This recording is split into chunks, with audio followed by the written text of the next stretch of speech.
I think we learn a lot on on this segment, but we definitely don't get a chance to just freestyle and have conversation.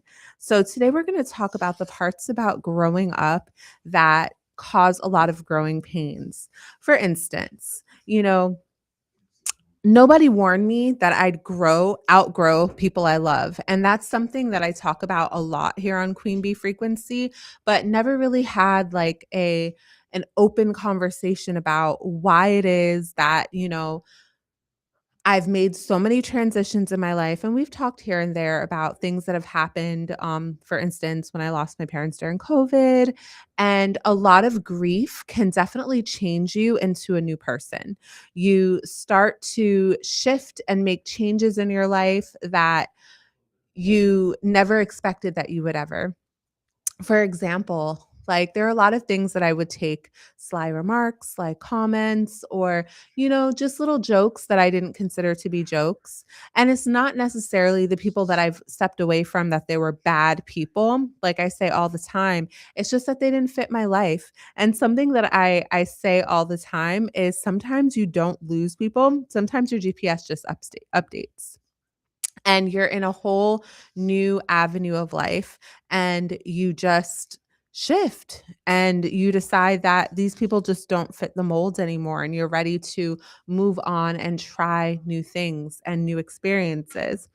But no one ever really tells you how challenging it is to break away from those friendships in your 30s, because in your 20s all you want to do is get up, go out, get dressed, have fun, and you just don't ever think about the quality of the people that you're around. You're just thinking about fun all the time and not about the impact that they make on your life. My mom and my dad always used to say that birds of a feather flock together.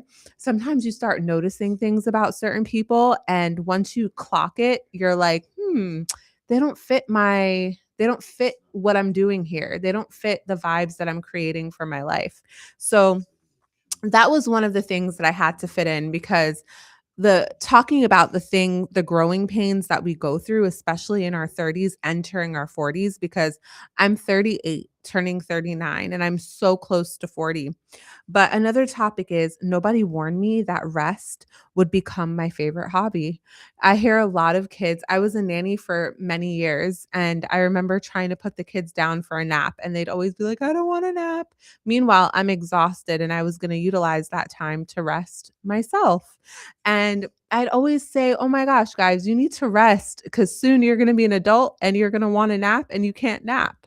So, just getting an opportunity to listen to your body and take that time to rest when you feel like your world is about to implode, or you've worked a long shift and you have to come home, you have to cook dinner, you have to take care of your family. You still deserve that quality time to just rest, And a lot of us don't feel like we deserve it or that we have the time to do so. We need to rest. And that's one of the things that I wanted to talk about, because we're adults and we're allowed to nap.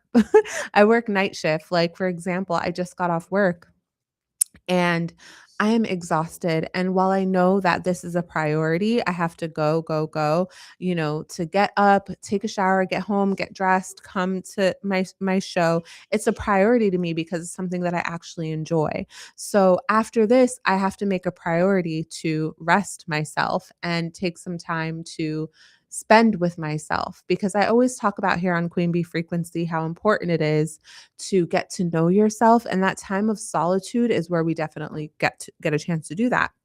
The other thing that I sat down and I really thought about and had to add in is nobody warned me that success doesn't automatically bring peace. A lot of people create this life around their careers and they build these businesses and they think that all of those things are going to create peace and joy and love and happiness in their life. When in reality, if those things were to go away, where would your peace and your joy go? It would go with them, because you're expecting and relying on those things to give you peace. But if those things were to leave you, what would happen to you?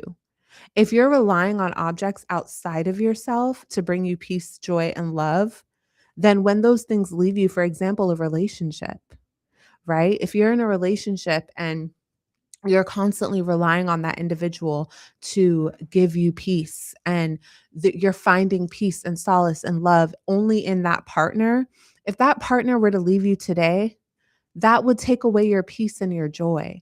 So I always hear people say that peace and love start within you. That is so true. A lot of people don't even understand what that truly means. You have to enjoy where you are, understanding that there's always room for growth, right? Like you might not be in the career that you've always wanted to be in. You might not be in the relationship that you've always wanted to be in. But I always say that gratitude, once you're grateful for something, more things to be grateful for come into your life. So, being happy within yourself and enjoying where you are currently, loving yourself, enjoying who you are, creating an environment that you can create peace in is more important than hustling and doing that 9 to 5 to bring you that peace because that job is not going to bring you peace. If you work for a corporation, when they're ready to dismiss you, that's it. You have to understand that peace comes from within, not from any external factor, any car, any job, any purse, any object outside of you can never ever bring you more peace than the peace that dwells within you, that you create for yourself. And then the other topic is nobody warned me how much my body would change. And that's a huge one. And you're looking at a girl who's tried every fad diet. Like I've been on every diet. I remember when think it was like Quick Trim, the diet regimen that Kim Kardashian and all the people were on, the keto diet. I've tried it all. And let me tell you, like now that I'm almost 40, my body is changing and I love it. I think it's so cool that I'm aging. Like today, I walked out the door and I was like, honestly, I don't feel like putting makeup on. And I'm a little bit more health conscious than I ever was before. I remember I always had to have a full face of makeup. That was so important to me. But now I read the labels. You know, I'm almost 40, so that's kind of what we do, you know? So I read the labels and I see all of the chemicals that we're putting into our bodies and how they enter our bloodstreams and how they alter our chemistry and who we are. And we don't realize that they're causing a problem until something pops up.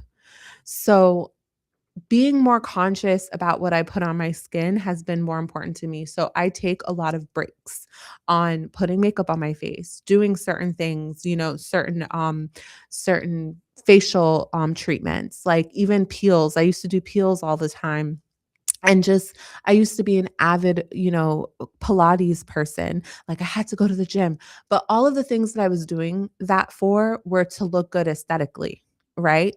And trying to make my body appear a certain way, but I really wasn't doing it for internal happiness or for health. And I think now when you enter a certain decade, you start to think, "Hey, I'm doing this because I want to be healthy." I was talking to my sister who is she turned 65 and it's so crazy. Like I have a 65-year-old sister and I have another sister that's 60 and I'm the baby and she was like, "You know, now at 60 I have less years ahead of me." So she's very more health conscious. She works out. I've never seen my sister have a gym membership ever in life. And now she has a gym membership. She's doing all of these things because I think once you get to a certain age, you're more fearful of death, right?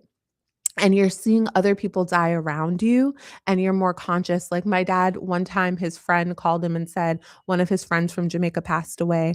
And instantly he got scared. He was like, "Oh, well, I guess I'm next." And I think that once you hit a certain age range, because remember in your 20s, all you want to do is party, drink, and do things that are toxic to your body. And then when you get to 30, you know, you're a little bit more health conscious. But I think as you get older, you start to see the benefit in being more healthy. And I think for me now, I care more about how I feel than how I look. And I think that that's so important because how I feel is so much more important. And I'm also more in tune with my body because I spend a lot more time with myself to get to know myself, which is so important. Because in my 20s, I was always out the door. Like I was always at a party, I was always out to eat, I was always out doing things, but I'm more conscious now entering my 40s than I was in my early 30s and my early 20s.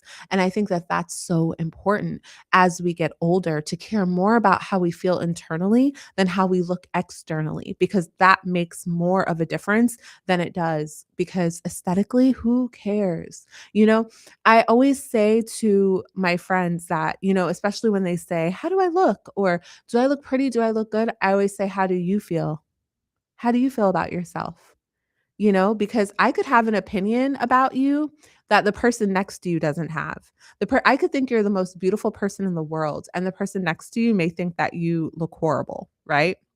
So that's why it's important to care more about how you feel about yourself versus how anyone else feels about you because I'm telling you we live in a world filled with humans that are so critical, and it's funny they're so critical about you but they have no criticism about themselves, or they're severely insecure and they're trying to pull you down with them. So you need to have a mindset where it's all about how you feel about yourself and stop worrying about what the critics think because people will always lead you astray.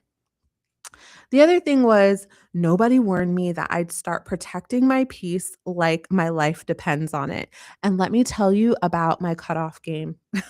I have, and within the last few years, and especially going through the grief that I went through with losing my parents, I do not tolerate anything. If I feel a certain way, I am gone. I am out the door. And that is so important because I watched my mom take a lot of abuse from people that were in her life that did not deserve to be in her life. My mom would give, give, give, give, give, and do, do, do, do, do. And people just didn't do the same for her. And it weared on her and it made her sad all the time. And and I've talked to you about this, that I feel that sometimes I felt like my mom had functional depression. And that taught me after I lost my mom, there were so many things that I said I didn't want to be. And that was one of the things I said, if I ever got to a point where I felt I was being taken for granted or someone treated me, like I was beneath them or I was worthless or they thought I was this, but I'm not. I always made an exit because there have loving yourself, self-love is the biggest, most important thing that you can have. And also creating boundaries is very important. And it brings me to the Queen's Library. And we talk about Mel Gibson's book. She's so phenomenal. And she has the book is called The Let Them Theory. And it's pretty much talking about, okay, if someone wants to walk out of your life, let them. And it sounds so dramatic and it sounds so like you don't care. But truthfully, we've got to get to a point where we realize that everything happens for a reason and God moves people aside to create room for better. So make sure you go out and get that book. And I love Audible. So if you don't want to read, you can also listen to it. But that's my show, ladies. I absolutely love just having this discussion with you without having like a hardcore topic that we talk about because it's so important to love yourself and forget about anything else outside of you that may make you feel less than who you are. That's my show for today.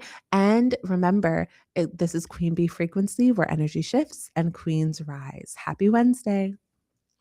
Happy Wednesday. Stay tuned with Queen Bee to